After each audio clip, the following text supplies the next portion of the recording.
आपने बचपन में जब आप मेले में जाते हैं तो आपने देखा होगा कि कुएं नुमे शेप में एक आदमी बाइक चलाता है बड़े आराम से, जिसे मौत का कुआं भी कहते हैं। मेले में नहीं देखा होगा तो टीवी में देखा होगा। बड़े आराम से वो उस कुएं में बाइक चला लेता है। वो गिरता क्यों नहीं है, कभी आपने सोचा? आपने ये भी देखा होगा जैसे जैसे वो स्पीड बढ़ाता है वो कुएं से बाहर की तरफ आती है बाइक, और जैसे जैसे वो स्पीड कम करता है वो कुएं के नीचे चली जाती है, पर वो फिर भी कुएं के अंदर नहीं गिरता। कभी आपने ऐसे सोचा है कि वो गिरता क्यों नहीं है? चलिए छोड़िए, आप कभी हाईवे पे गए? हाईवे पे आपने देखा होगा कि रोड का एक सिरा दूसरे सिरे के कंपेयर में ज्यादा उठा होता है। भाई ऐसा क्यों होता है? क्यों? क्योंकि इंजीनियर ने गलत बना दिया होता है इसलिए?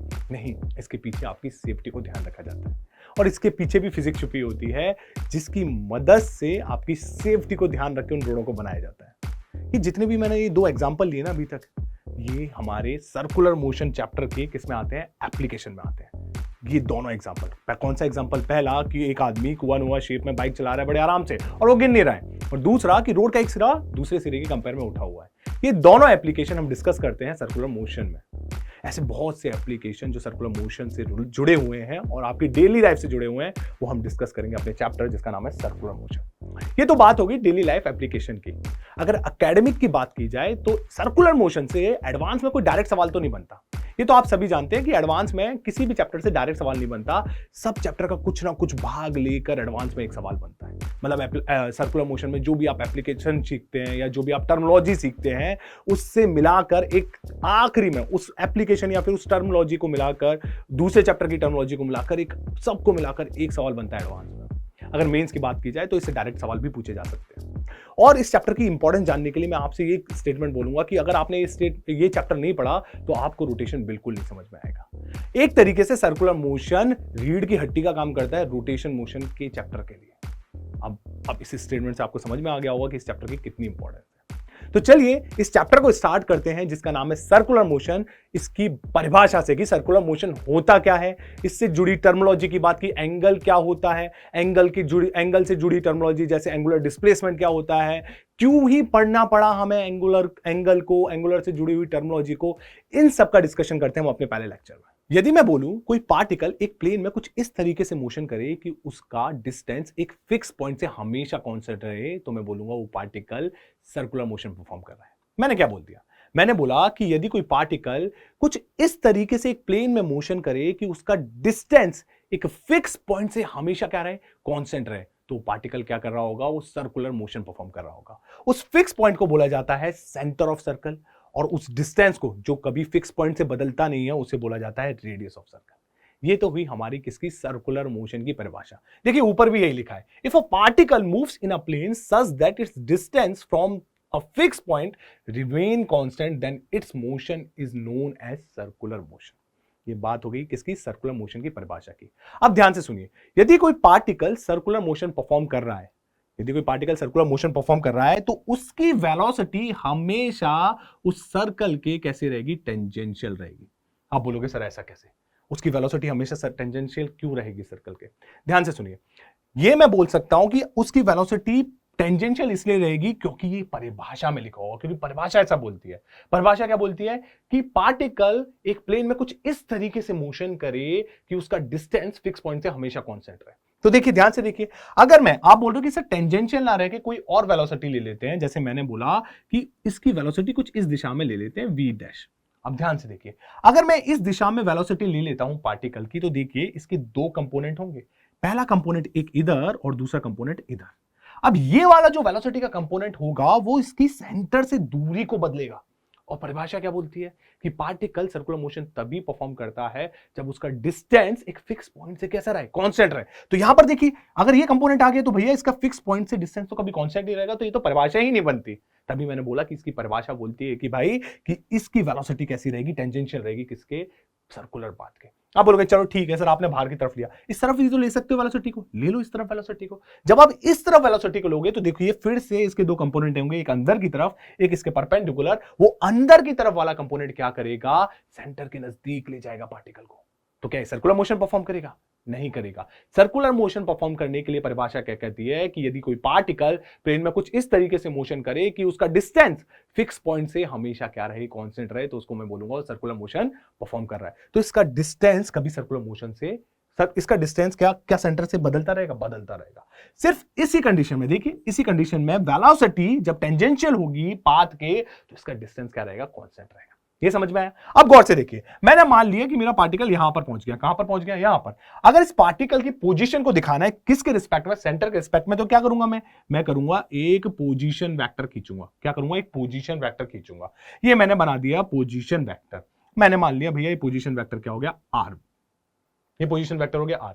वेलोसिटी किस तरफ होगी? वेलोसिटी होगी, आप बोलते हो कि सर ये अगर पार्टिकल कुछ ऐसे घूम रहा है तो वेलोसिटी तो हमेशा आपने टेंजेंशियल बताई, तो टेंजेंशियल होगी। तो मैंने बोला ये वेलोसिटी होगी। अब ध्यान से देखिए, इससे आपको कुछ समझ में आ रहा होगा। जो पोजीशन वेक्टर है पार्टिकल का और जो वेलोसिटी है, उन दोनों के बीच में हमेशा क्या एंगल रहेगा? 90 डिग्री का। क्यों? क्योंकि पोजीशन वेक्टर क्या है? अगर सेंटर से देखा जाए तो एक तरीके से वो रेडियस तो है, और रेडियस और टेंजेंट में क्या होता है? हमेशा 90 डिग्री रहता है। तो हमने क्या क्या सीख लिया? हमने क्या क्या सीखा? हमने दो तीन चीजें सीखी। पहली चीज सीखी क्या? अपने सर्कुलर मोशन की परिभाषा, कि यदि कोई पार्टिकल किस तरीके से कि एक प्लेन में इस तरीके से मोशन करे कि उसका डिस्टेंस एक फिक्स पॉइंट से हमेशा कांस्टेंट रहे, तो मैं बोलूंगा वो पार्टिकल क्या कर रहा है? सर्कुलर मोशन कर रहा है। दूसरी चीज सीखी थी क्या? कि जब भी कोई पार्टिकल सर्कुलर मोशन करता है तो उसकी वेलोसिटी क्या रहती है? उसकी वेलोसिटी हमेशा टेंजेंशियल रहती है। और तीसरी चीज क्या सीखी? कि जो वेलोसिटी है और जो क्या है पोजीशन वेक्टर पार्टिकल का, उनके बीच में हमेशा क्या रहेगा? 90 डिग्री का एंगल रहेगा। और वो कुछ इस तरीके से मोशन करेंगे। हर एक पॉइंट पे देखिए कैसे मोशन करेंगे, ये हमेशा ऐसे घूमता रहेगा, हमेशा ऐसे घूमता रहेगा जब भी पार्टिकल कर रहा होगा। इनके बीच में कभी एंगल चेंज नहीं रहेगा। एक और चीज ध्यान से सुनिए, आपने सीखा होगा किसमें? स्केलर प्रोडक्ट में। याद कीजिए स्केलर प्रोडक्ट में जब कभी भी दो वेक्टर हमेशा परपेंडिकुलर होते हैं, दो जब भी कभी वेक्टर परपेंडिकुलर होते हैं तो उनका डॉट प्रोडक्ट क्या होता है? उनका डॉट प्रोडक्ट निकल के आता है 0। तो मैं कह सकता हूं v dot are, v vector velocity vector और पोजीशन वेक्टर का डॉट प्रोडक्ट किसके बराबर होगा? 0 के बराबर।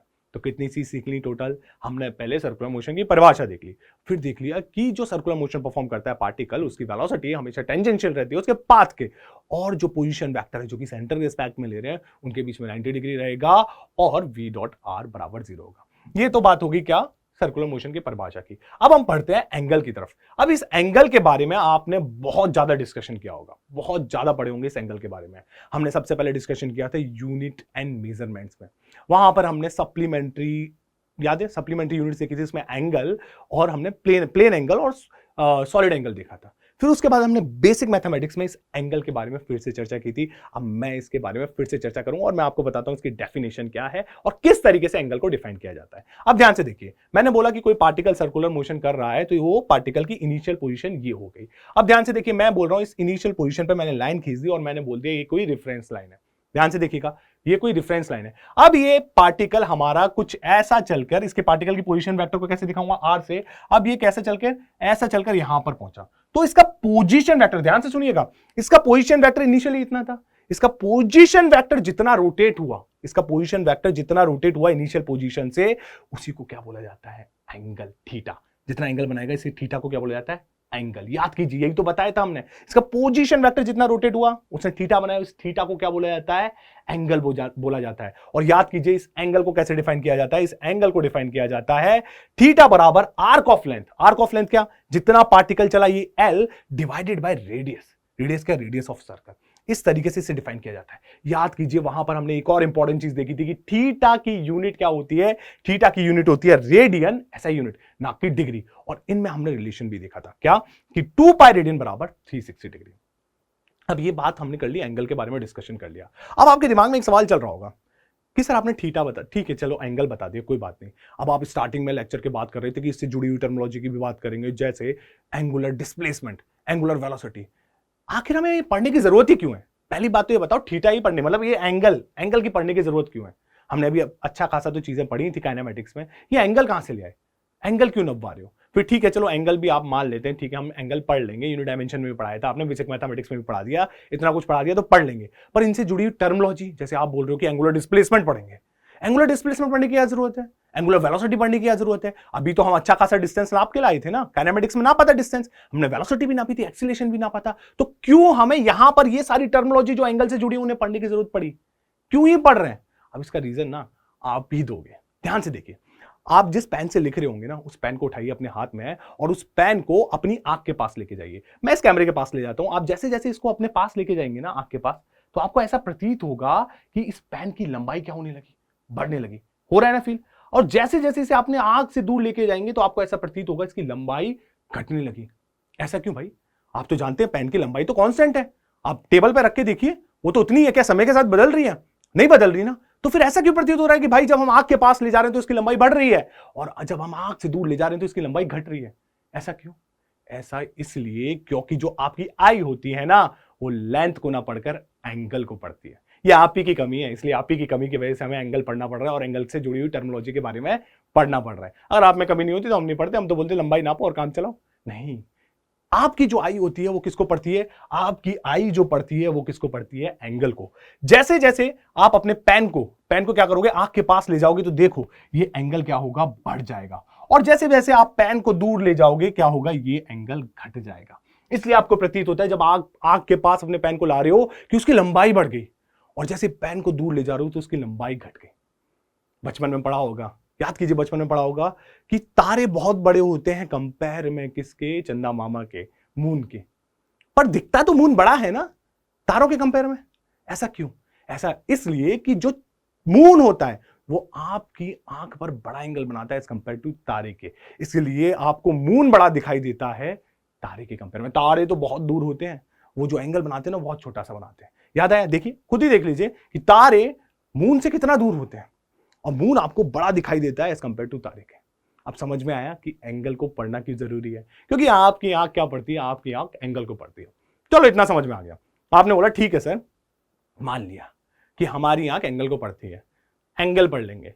पर एंगल से जुड़ी हुई जो टर्मिनोलॉजी की बात कर रहे हैं उन्हें क्यों पढ़े भाई?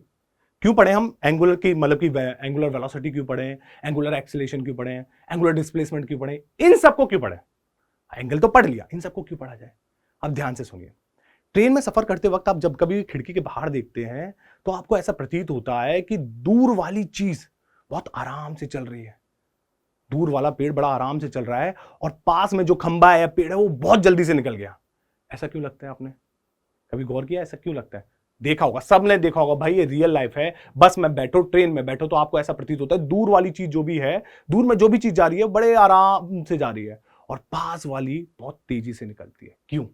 क्योंकि जो दूर वाली चीज होती है वो क्या करती है? आपकी आंख पर कम एंगल बनाती है, और जो पास वाली चीज होती है वो आपकी आंख पर ज्यादा एंगल बनाती है।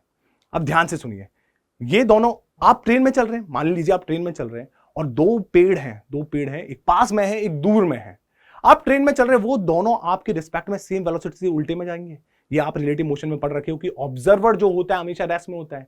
आप अपने आप को रेस्ट में महसूस करोगे और अपनी वेलोसिटी उल्टी करके उन दो पेड़ों को दोगे, तो उन दोनों पेड़ों की तो वेलोसिटी बराबर है, पर आपको प्रतीत होता है कि दूर वाला बड़े आराम से जा रहा है और पास वाला बड़े तेजी से निकल जाता है। वो इसलिए क्योंकि जो दूर वाला है वो ज्यादा एंगल बनाता है और पास वाला, दूर वाला जो कम एंगल बनाता है और पास वाला ज्यादा एंगल बनाता है। और जो डी थीटा बाई मतलब थीटा बाई टी जो पास वाले का होता है ना, वो ज्यादा होता है एज कंपेयर टू दूर वाले के। इसलिए आपको ऐसा लगता है वो बहुत तेजी से चले गया पास वाला, और दूर वाला बड़े आराम से गया। इसको दिखा भी देते हैं, देख लीजिए, लाइव एग्जांपल देख लीजिए। ट्रेन में सफर करते देखिए, दूर वाली चीजें बड़े आराम से चलती हुई दिखाई देती है और पास वाली बड़ी तेजी से चलती हुई दिखाई देती है, क्योंकि दूर वाला ज्यादा एंगल बनाता, कम एंगल बनाता है, और पास वाला ज्यादा। और अगर उस सेम इंटरवल में देखा जाए तो दूर वाला theta by T, angle by T, दूर वाले की क्या होती है? कम होती है, और पास वाले की ज्यादा निकल के आती है।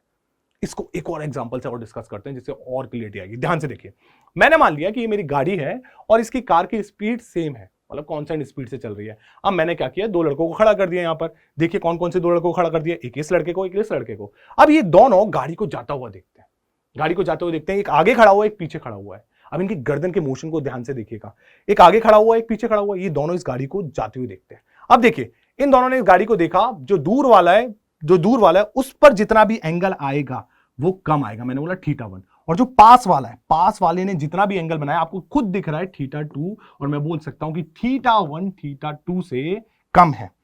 θ1 θ2 से कम है, θ2 ज्यादा है। अब ध्यान से देखिए, इस कार की जो वेलोसिटी है वो तो सेम है ना, वो सेम है, तो दोनों को कैसा दिखना चाहिए? सेम जाते हुए दिखना चाहिए। पर पास वाले का को ऐसा प्रतीत होता है बहुत तेजी से निकल गई और दूर वाले को ऐसा प्रतीत होता है बड़े आराम से जा रही है। क्यों? क्योंकि जो एंगल आएगा, अगर आप सेम इंटरवल की बात कीजिए तो भैया एंगल जो आएगा ना, इसकी जो वैल्यू निकल के आएगी सेम इंटरवल में, ये ज्यादा निकल के आएगी कंपेयर में ये। तो इससे आपको ये भी समझ में आ गया कि एंगल के रेट को पढ़ना भी जरूरी है। एंगल को तो पढ़ना जरूरी है, एंगल के रेट को भी पढ़ना जरूरी बन जाता है।